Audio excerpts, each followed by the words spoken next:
Alrighty, I think we're live here. So Maurice, we'll go ahead and jump into it. First off, want to welcome everyone to this session. Maurice and I are obviously excited to discuss a trend we're seeing across the entire tax industry as more and more teams move away from manual processes to automation. And we're planning today to dive into all the specifics. So the who, the how, the what, when, why, of why teams should focus and make this shift a top priority. And we'll dive both into what we're seeing across the entire industry, as well as what we're learning from our clients and hearing from them firsthand. And maybe with that, before we dive into the nitty gritty here, we'll kick things off quickly with introductions. You can hop to the next slide. And obviously, for those who don't know me, my name is Burt Gessner. I lead up U.S. operations for us at Keeyns. While we, for many years, obviously have served multinationals that had a presence in the U.S., I joined the team about a year and a half ago to launch our boots on the ground here and expand our presence serving U.S.-based multinationals, as well as plenty of U.S. domestic-only businesses as well. Interestingly, I actually don't come from the world of tax. My background is primarily investment banking, where I spent most of my time working on large sell-side M&A transactions. And it was actually during the due diligence of those transactions that I just realized how big an opportunity there was in tax. We would be working potentially with $1 billion company, and you'd see there might be 1, 2, maybe 3 people in the entire building that knew the important and relevant information on the tax side. And then obviously got connected with Ruben, Ramon, and the entire team at Keeyns, and were able to learn about what they were doing. And I saw how it would fit so well into a large corporation. So I had the chance to join, and it's been a great ride to this point. On the personal side of things, I'm based in the Washington, D.C. area. And as you can tell by the pictures here, I am an avid golfer and still try to play competitively whenever I can. And I'm also a big live music fan, specifically country music, for those who want to know the specifics. So excited for this session. And maybe, Maurice, I'll let you kick things off on your side, and then we can jump into the fun part. Thanks, Bert, and good having you on the team. From my side, Maurice van Hoven, I have a background in tax. I studied tax law, tax economics, and worked as a tax lawyer for some years, but then I made a career shift into operational banking. And that's why also I like the fact of working at Keeyns. I like to combine tax, operations, and working internationally. It's all about processes. And that's what we, of course, will also have as a topic to one of the topics for today. My part at Keeyns is I mainly focus on partnerships. So from that perspective, I have always these type of conversations, and happy to add my contribution to this webinar today. From a personal note, golf, yeah, that was one time for me, but now, as you can see, I have a clear focus on my biggest priorities, of course, my kids, my 2 small ones, and construction of a house. So from that perspective, my personal note. Let's dive into the topics of today. What do we see? The age of digitalization and automation is here. What do we want to say in this regard? We see that everybody is talking about nowadays about digitalization, AI, automation. What does it mean? How does it affect me? What does it mean in my way of working? What happens? How to get started? It's a big struggle for everybody.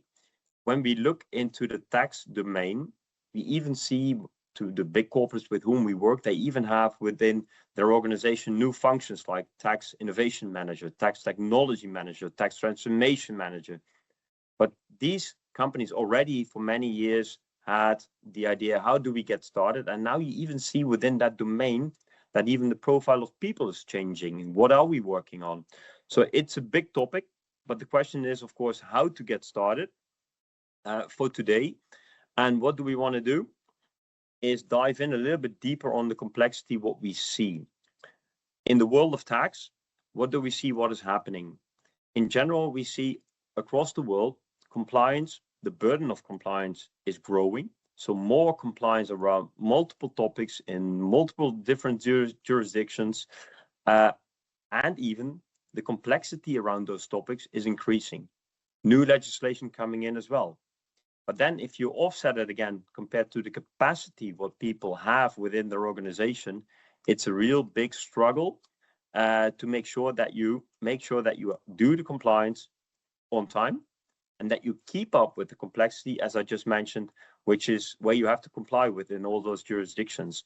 So it is even nowadays difficult to find the right people who can help and do this, but then not even thinking about how can technology be used in this perspective.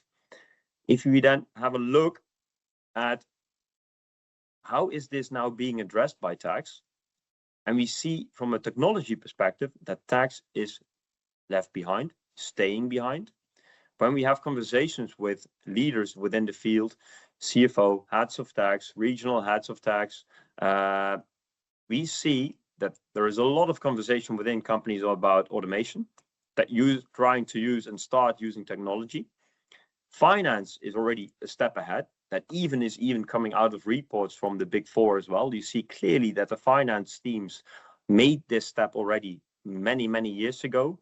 But also from a budget perspective, tax is always lagging behind. The ERP implementation, the transition, the updates, they have priority number one. And if tax would like to make a change, it's always a challenge or difficulty to get that done.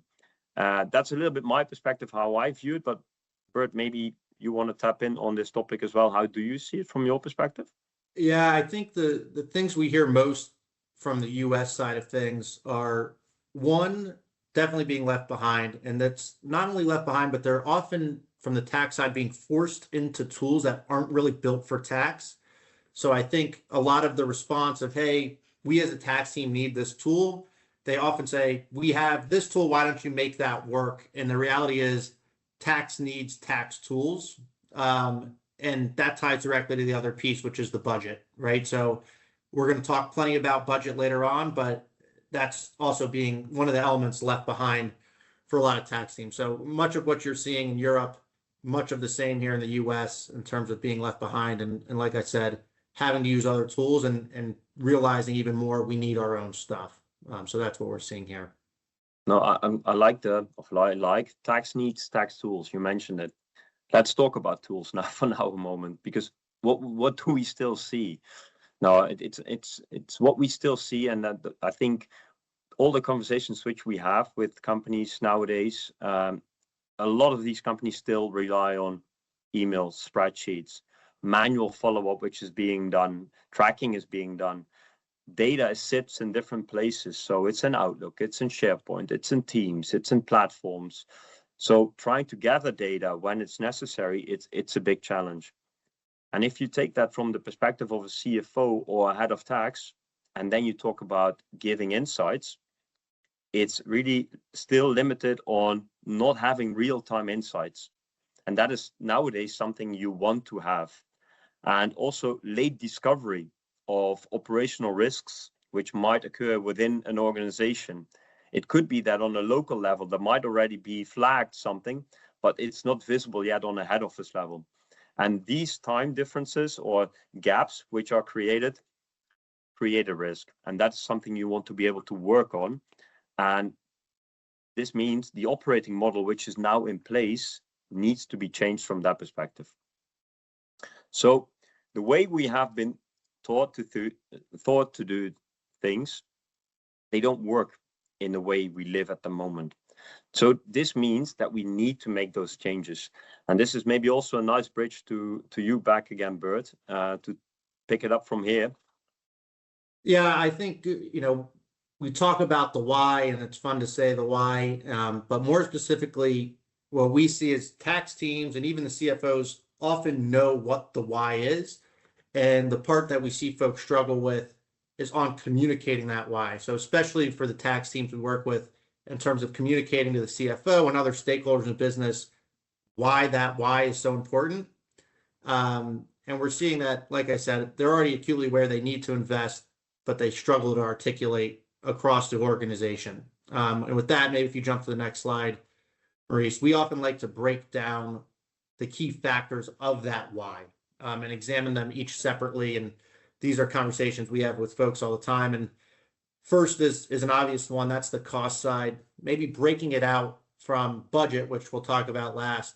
It's obviously important to acknowledge the monetary costs with a new product, which we'll talk about last. But I think there's also those time resources involved. And that often creates a lot of hesitancy when you think about the implementation and setup required for any new technology, right? Big or small. And we often say, I like to tell my clients, short-term pain for long-term gain. And I think this is because in large part of what the implementation unlocks on the revenue side from a tax perspective and how that gets boosted.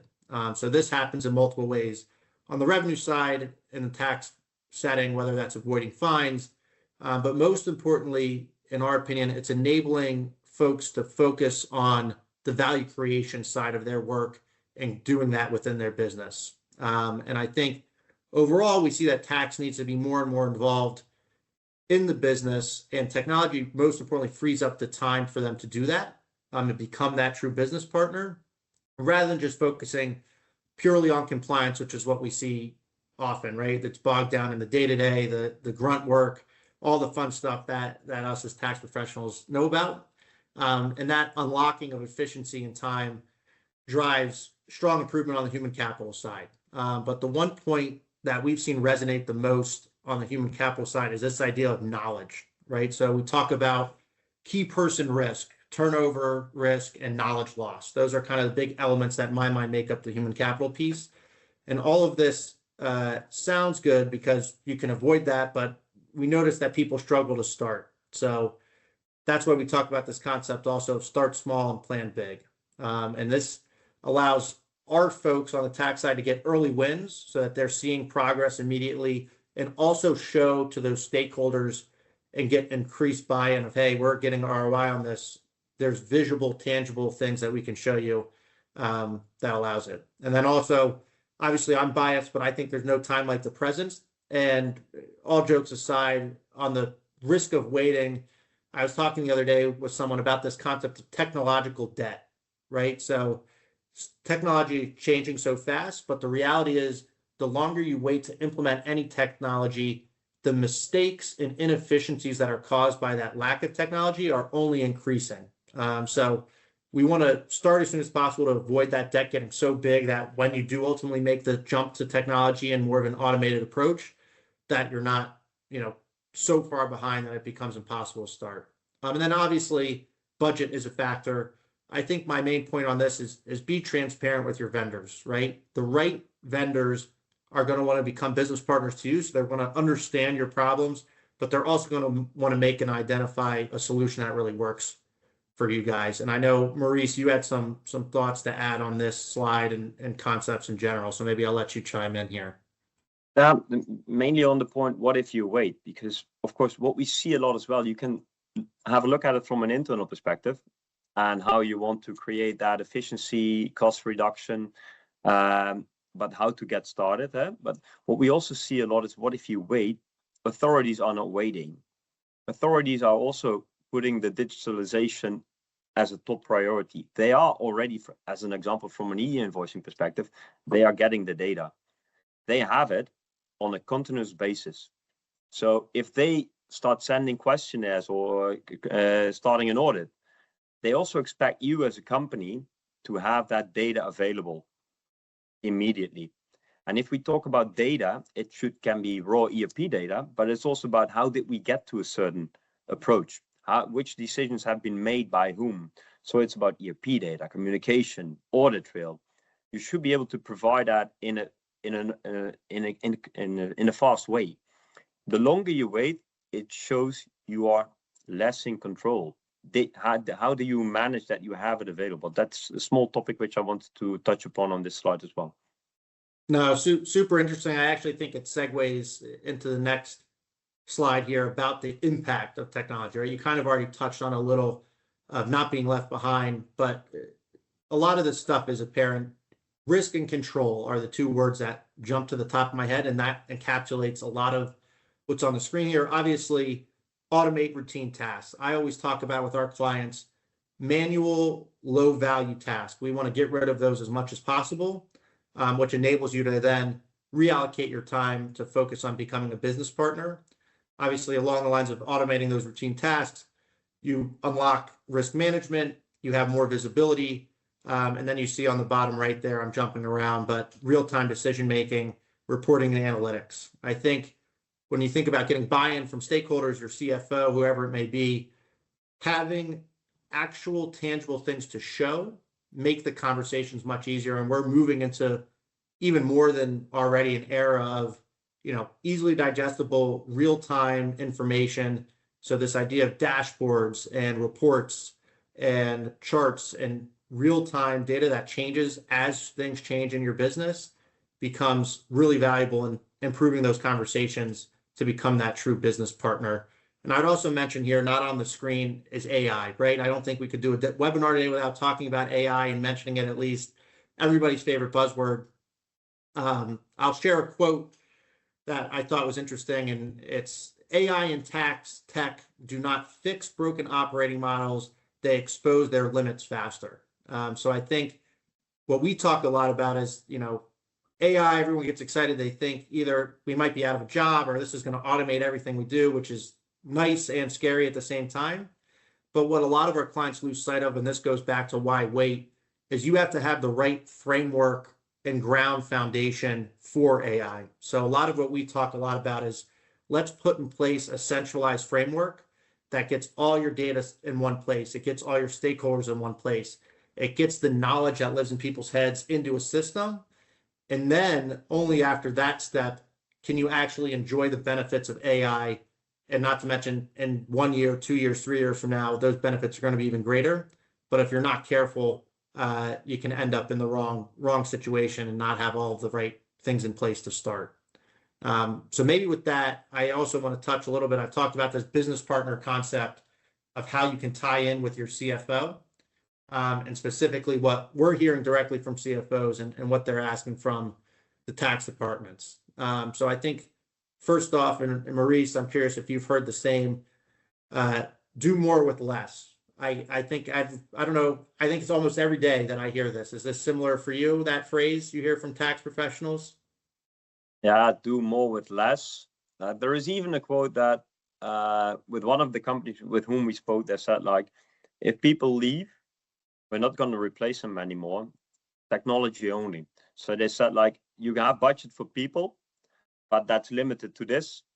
We can allocate budget for technology, but no more people. So despite the fact how much compliance you get in addition to the work you already have, to the workload, this is it. Yeah, and I think that the interesting thing about that point is this idea of doing more with less. Technology bridges that gap, and it goes back to your point on not replacing people with new people, but often with technology. And while we do see some organizations that have a head of tax technology or someone dedicated in that role, I would say still the vast majority of the conversations I have, businesses actually don't have that person. So what I think is really unique opportunity for tax professionals is to assume that role to some extent, because the reality is CFOs these days, and we meet with them, they have innovation at the top of their mind, right? They're looking, how can we innovate? How can we control risk, get more control, eliminate inefficiencies, et cetera. And I think the tax teams that adopt that same mindset are going to ultimately be the ones that jump into that role of true business partner, and make that shift away from pure compliance, right? I know it's hard because it still has to get done. There's no avoiding it. But as tax professionals, we want to make sure that we're spending our time on these strategic initiatives rather than just treading water and keeping up with the compliance side of things. And again, it all goes back to that strategic business case. And maybe if you jump to the next slide, Maurice, this is a little bit on the Keeyns side of things, but it jumps directly to what we're seeing. And it's, again, still that heavy focus on treading water with compliance, powering through those times of compliance with manual processes, and most importantly, having decentralized processes across the board. And I think what we see is as you scale across more and more legal entities, as you scale across more and more jurisdictions, as you have more and more stakeholders, whether that be folks on the tax team internally, folks on the finance accounting side internally, or even some of those external advisors you might work with, this snowballs, right? So these manual processes and the challenges that come along with them tend to get harder and harder as you scale across those parts of the business. And I think what we're seeing more and more are the clients that are successfully making that shift to innovation and digital first approach are really enjoying the benefits. So historically, when people hear tax technology and the conversations I had, they immediately think of what I refer to as tax topic specific tools. So that's sales tax engines, provision tools. And over the years, there's become so many of these tools. What we see now is a tremendous need for what I often refer to as kind of an umbrella to your entire tax tech stack across your organization. And what we talk a lot about, and you can kind of see it in the bottom right here, is this idea of a smart data warehouse. So ultimately, we want to have one single source of truth where all your processes are tracked. You also ensure audit readiness at a click, and also the ability to manage all those different stakeholders I mentioned before about where they have access, when they have access, because to have everything centralized, perhaps not everyone should see everything at once. And then most importantly, I talked about it on an earlier slide too, real-time dashboarding, which most importantly enables real-time decision making. And I think that this is just a good way to segue. Maurice, I know you're going to jump into some of these specifics, so maybe I'll let you hit some of these features and concepts that we've seen be most relevant for our clients as well. Now, before I jump into that one, maybe to tap into the topic you're addressing right now, I think also it is relevant to go and make the transition from manual to automated.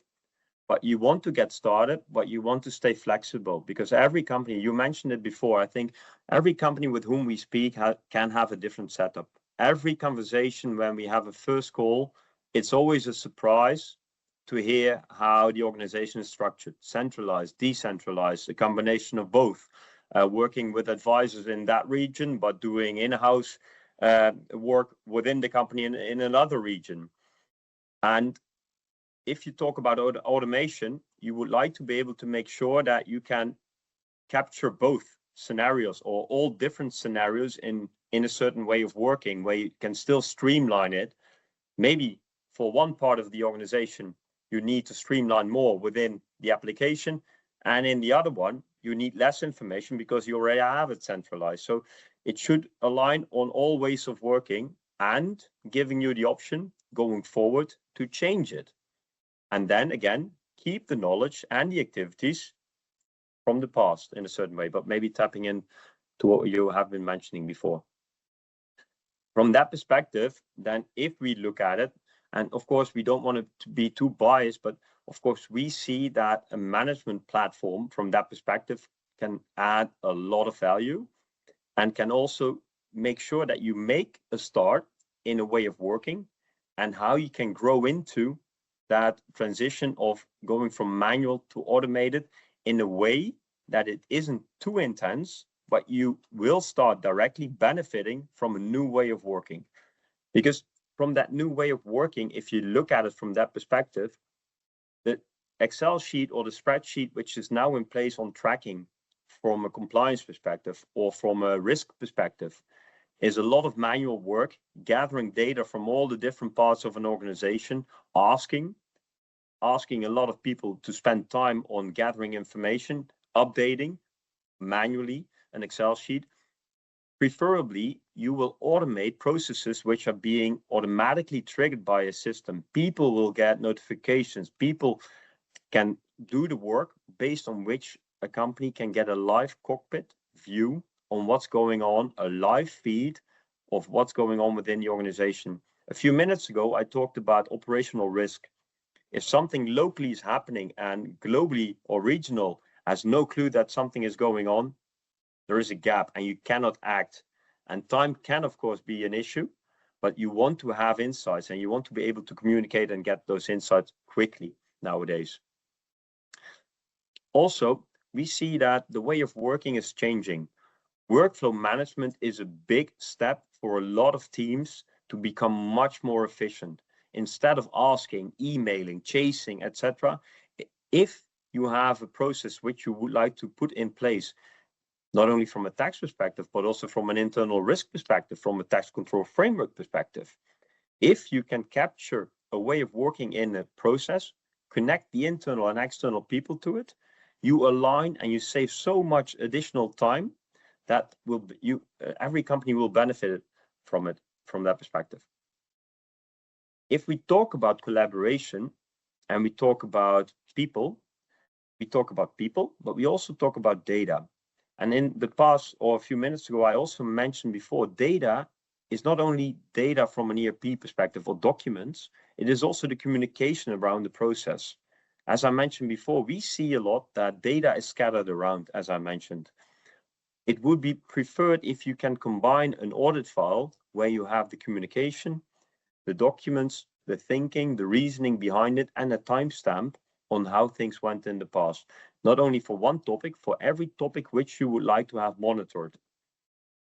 And Maurice, maybe before you jump to the next one here, I think important to talk about, especially as it relates to the workflow piece on the previous slide, we're seeing the shift. I think workflows have been in concept in the tax space for a long time, but where we're seeing the real power be unlocked is when you can attach those workflows to dedicated workspaces.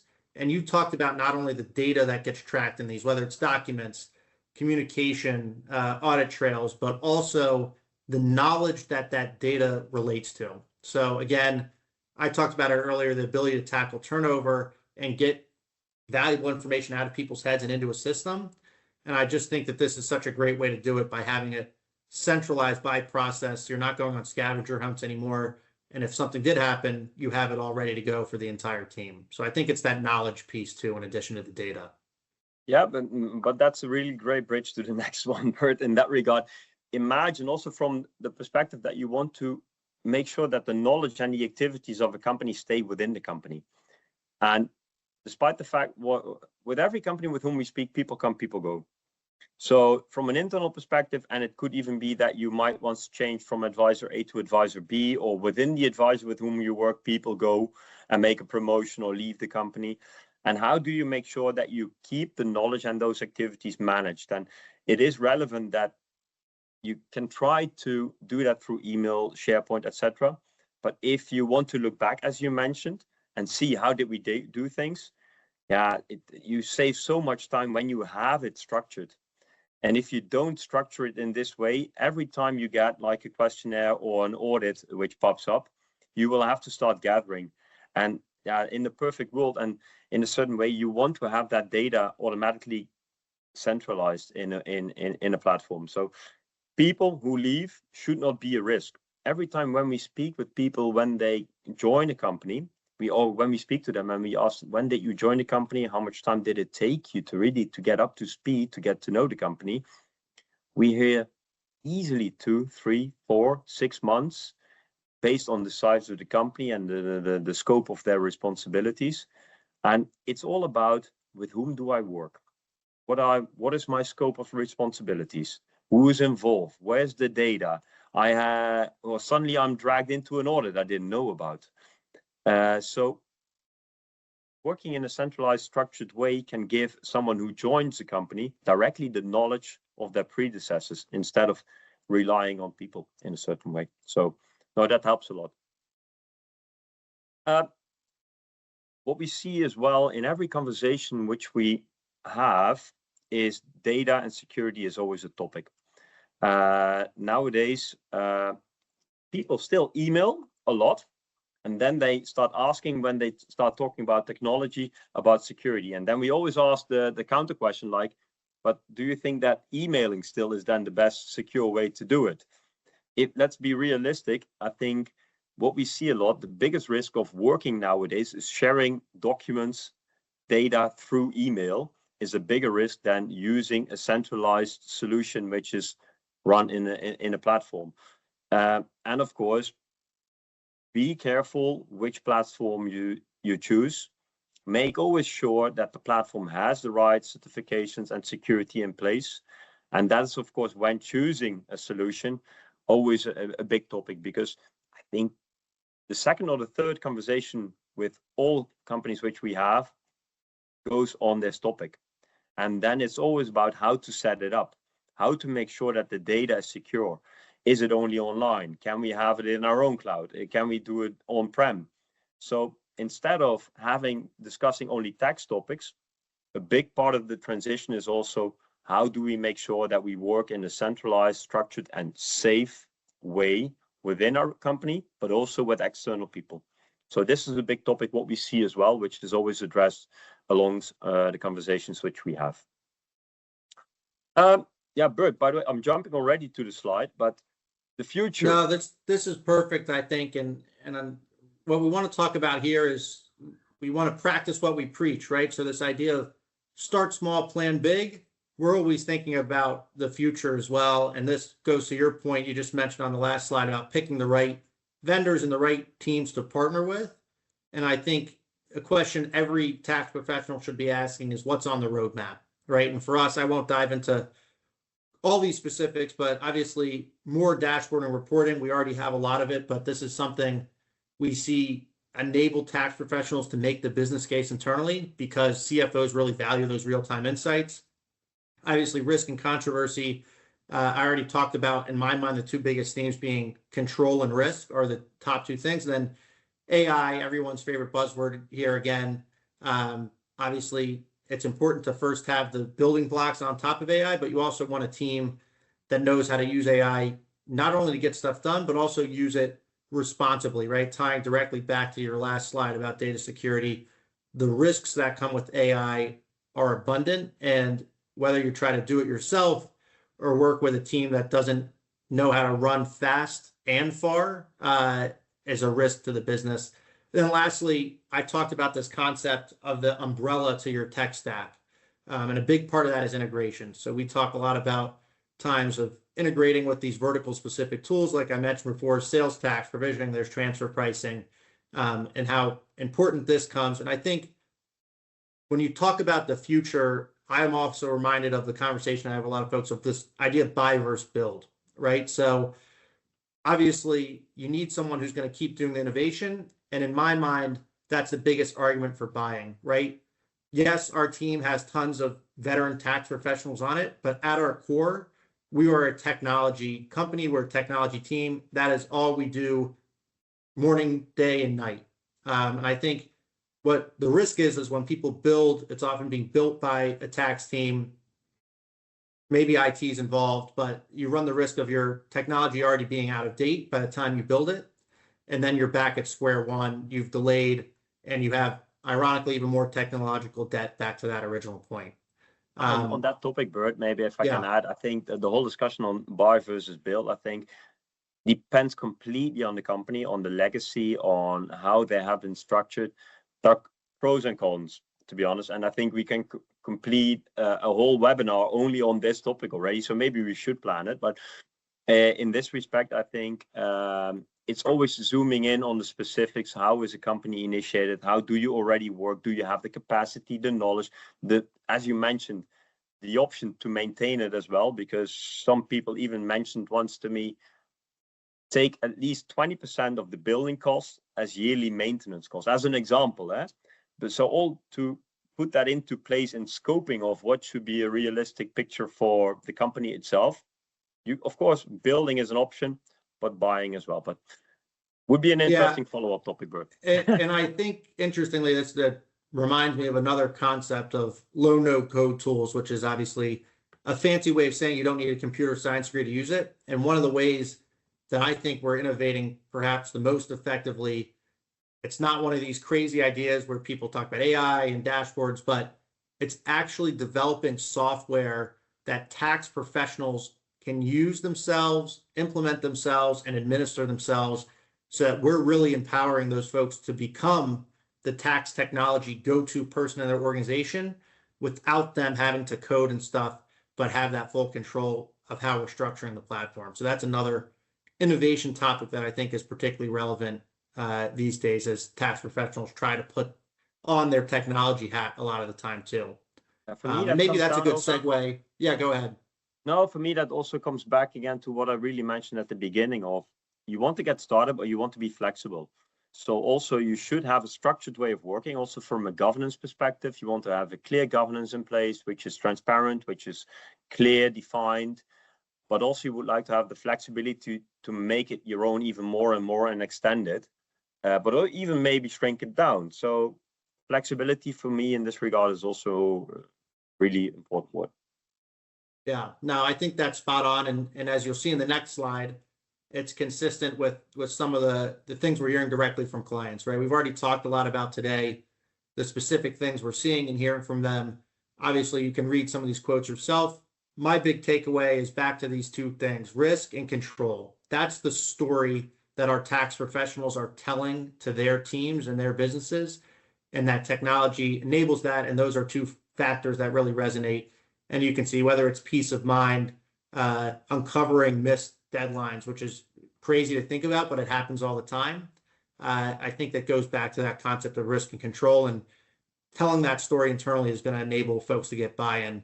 And to the extent those are interested hearing more and more from our clients, if you hop to the next slide, Maurice, we recently rolled out our Keeyns Tax E series, where you can hear directly from our clients, and they drive around in our Keeyns branded car, or I should say taxi, to talk about their experiences of navigating the complexities of tax technology and that shift they made from manual to automated. And I would say the one thing I certainly noticed the most in these conversations is that everyone is facing challenges when it comes to technology, and a lot of those challenges are the same. But the biggest challenge that we noticed is simply knowing where to start and how to start. We won't play the clip today, but I think those conversations can shed light for a lot of people that are struggling with the idea of just how to get started. So great initiative to learn directly from some of the folks we've worked with.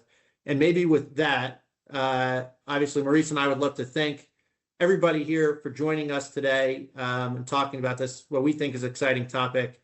And maybe with that, open it up the floor to questions. People can message us directly or put them in the chat, either one, and we're happy to answer those before we conclude for the day. Maybe, Burt, to briefly touch upon the last part, I think due to the fact that we have many conversations with companies who are at the starting point of making this transition to really get started, part of this is always the business case. So you like what you see, they like to make that transition, but it's always about creating directly next to the fact that looking at the process, how is it going now? It's always combined with how can I convince my internal team or my other stakeholders internally and externally on making that transition. So the whole part of change management is also something which needs to be considered really well, because it has impact. And of course, as you mentioned, people are working in the old ways still. And it's always about how can I make people work in a different way so we get the benefit out of it. But it's that needs to be taken into account as a really big topic as well. Yeah, and I actually just got a message here saying I struggle to get even budget for my yearly expenses. How can I even navigate or start the conversation with my CFO to get budget for technology? So I know we talked about budget a lot, and maybe I'll answer this first, and Maurice, you can add to it. It's creating the business case, so directly tying into what you were just talking about, Maurice. But more importantly, I think it's storytelling, and that's where going back to this idea of picking the right vendors. So there's some softwares out there that will hand you a tool and say good luck, and there's some software out there that they're going to truly partner with your business and be there the entire way. And these are people that have experience telling the story to CFOs and justifying the budget and proving that business case. So I would say start by having transparent conversations with them, and don't be afraid to ask for help because they have that experience. And I know this is the conversations I have with clients and prospects all the time of they're really excited about the tool, but what does work? How can we get the budget? And we get creative all the time, right? So I'd say don't be afraid to ask for help from your vendors. The right ones will have the answers. Maybe in addition to what you're mentioning as well, of course, create the business case. That's one, budget as one, but you can also schedule or show the budget of growing in how to do things. And where do you have the biggest pains? For example, we have a client now which says, like, in Europe, we have it managed. It's really completely centralized. But for example, APAC is for us a struggle, how to get insights. But we want to keep those local organizations work independent, but we need a certain level of information which needs to be shared with us. Let's start there, and then let's see how we can benefit from the process, how we set it up there, and grow in different parts of the group as well. So coming back, plan big, start small, different ways to approach it, but it's good to create a business case around this as well. Yeah, no, I think that's spot on. And I think that might be the extent of the question. So I think with that, we'll go ahead and wrap up the webinar for today. Of course, if you have any questions or simply want to just discuss your own tax technology situation, don't hesitate to reach out directly to Maurice and I. We're always happy to think along. That's the most fun part of what we do is all the different situations and thinking along. So wishing everybody a great rest of the week, kick off to the new year, and work through the busy season. And we look forward to connecting with everybody soon. Thanks very much. Thank you very much. Thank you very much.